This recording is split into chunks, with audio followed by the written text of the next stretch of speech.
Hi guys, welcome back to my channel again. So the year is coming to a close now and end, and 2024 is coming. So I wanted to make this video to talk about all the things we know now about the Ecfmg policy for next year.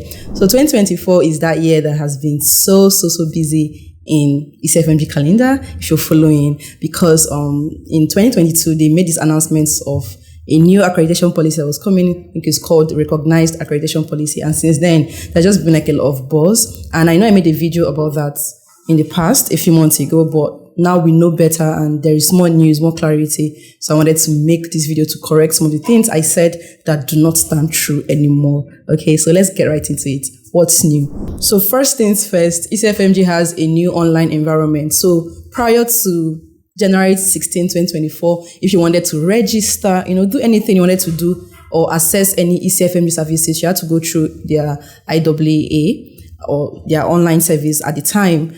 Right now, they are changing. So the new online service is called My Intel. So My Intel is actually a big organization, is the parent of Ecfmg. Ecfmg is just a subsidiary, but then we did not really deal much with them because, our business was just with Ecfmg, but now there is a new software now. I don't want to be wrong, but a new online environment coming. And yeah, I can't wait to see how it is because there's just been a lot of buzz about it. It's going to be better, bigger, this, that. So yeah, that's actually how we're going to be assessing any service. So for those of us who have accounts prior to, obviously they stopped taking the applications because it's going to be difficult to deal with that when they're launching something new. So for those of us who have accounts, they're saying that they're going to migrate us to the new platform. And then for those who are going to be opening accounts after January 16th, they're going to have to pay $100 for that.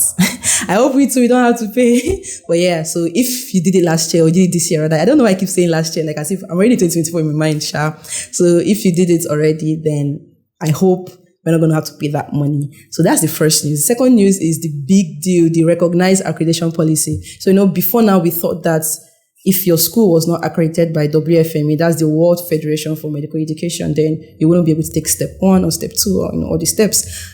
However, thank God, now they are saying that is not true. Actually, I'd heard that it wasn't true, but I didn't see any news to make me, change my mind. So that's why I was also advising that, you just better be safe, Either ways, whatever happens is a one-time payment. So if you had it, you could do it. So right now, thank God they're saying that if your school is still not accredited by WFME, that you can still do your exam. So you're still eligible to pursue Ecfmg certification. So that's really good news. So you guys don't have to worry about that. Just worry about the extra $100 you're going to start to pay. I'm just kidding. So that's good. That means that what we do is still relevant for next year.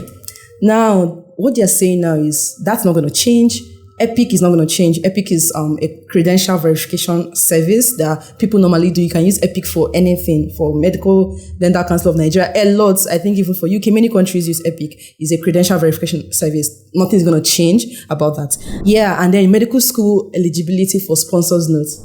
That's not going to change because if you go to your World Directory of Medical Schools and search for your school, you're going to see something called Ecfmg sponsors notes. So those schools who are eligible to do STEP currently have that sponsors note. So they're saying that that's not going to change. The requirements for that is not going to change. So now what's the big deal? What is going to change? So they're saying that while you are still going to be able to write, that it's going to be there in your sponsors note, I think. It's going to be there saying that your school is not accredited by this. And then if you're using Ecfmg services or like ERAS, for example, or you're pursuing residency in the US, that is graduate medical education. So they're saying that if you're doing that, it's going to be there. So the reason why they're putting that, I think for the DOM, World Director of Medical Schools, why they're keeping it there is they said, just so that students know the status of their school, future applicants who want to come to that medical school know, organizations know, and then for ERAS as well, so that the people who are going to be seeing application, they are able to see whether your school is accredited or not. However, nobody knows, is that a good thing? Is that a bad thing? If it's a bad thing, how bad is it? We don't know yet, but I think what is just good is that they're not stopping anybody from doing the exams. So I just wanted to put that out there. So if in 2024, one of your goals is to do STEP, do not worry, just wait till 16th and then you're able to register, get a new account. And yeah, I still offer tutoring, mentorship, consultations, anything, you just need clarity or anything along the way. I'm your person. So you can just send me a DM on Instagram, Amira_.